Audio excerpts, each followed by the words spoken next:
Most of us have been told to expect that we may well still be here on Saturday, but we're certainly getting into the end game here. And in the studio with me now to discuss all of the key moments from today and indeed overnight is Richard Black, Senior Associate at the Energy and Climate Intelligence Unit. Always good to see you here in the studio, Richard. Morning.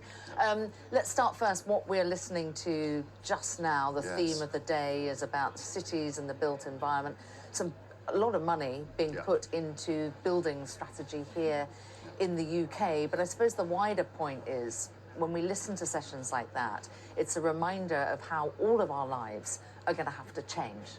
Yes, this is true, and the changes are very different in different countries as well. So in the UK, the big debate is overheating, but actually if you go to most of the world, actually the big debate is over cooling and how you do that, because, you know, you think about the cities of the tropics, you know, Bangkok and all these other cities, you know, they're just going to get hotter and hotter and hotter.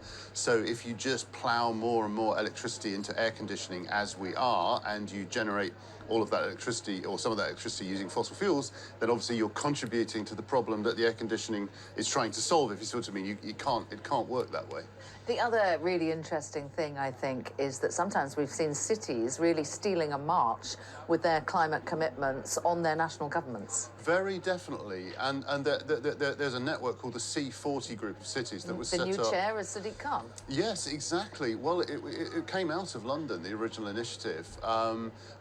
They've got well over 100 cities in it now, and they make declarations together, but they also collaborate sort of on ideas, you know, what have you done, how can we learn from you, kind of thing. So it is impressive. And I think, that, of course, the reality is that a city council knows the realities of living in that city, often far better than a national government, and there may be other problems that they're trying to solve as well. So in London, air pollution has been a massive problem. A few years ago, it came out as the top concern for Londoners. So obviously, if you start tackling transport and you move to, you know, electric motoring as fast as you can, you solve the air pollution problem. You also solve the noise problem, actually, as well as reducing the emissions. But it also suggests that climate policy making has a tendency to get gummed up at national level, whereas at a more decentralised level, you can actually get things done. Yes, completely true. And, you know, if you look across the UK and many other countries, there are examples not only of cities, but of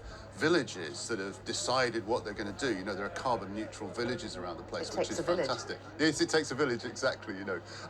In Denmark, there's a carbon neutral island called Samsø that just decided, 15 years ago, I think, that they were going to do this, and they've got there. Fantastic.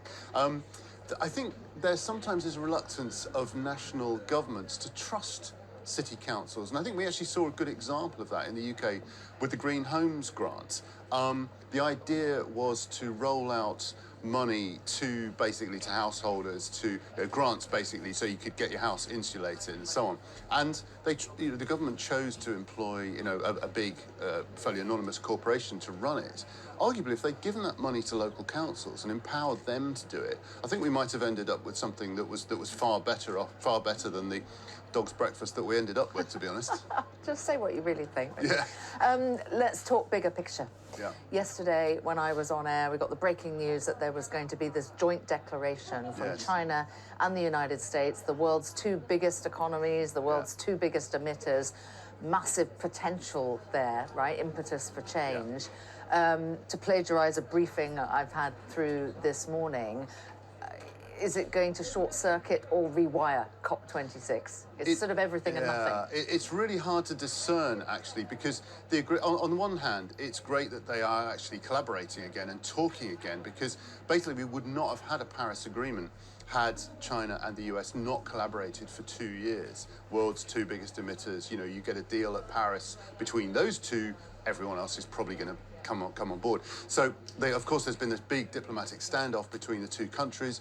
John Kerry, the US climate envoy, said earlier this year, whatever our differences, we want to work together on climate change. It wasn't reciprocated at the time, so I think this is one of the things that we're seeing now, is that the Chinese have decided to do this. In fact, we can bring you a clip of John Kerry, just to remind our viewers of what the climate envoy had to say last night.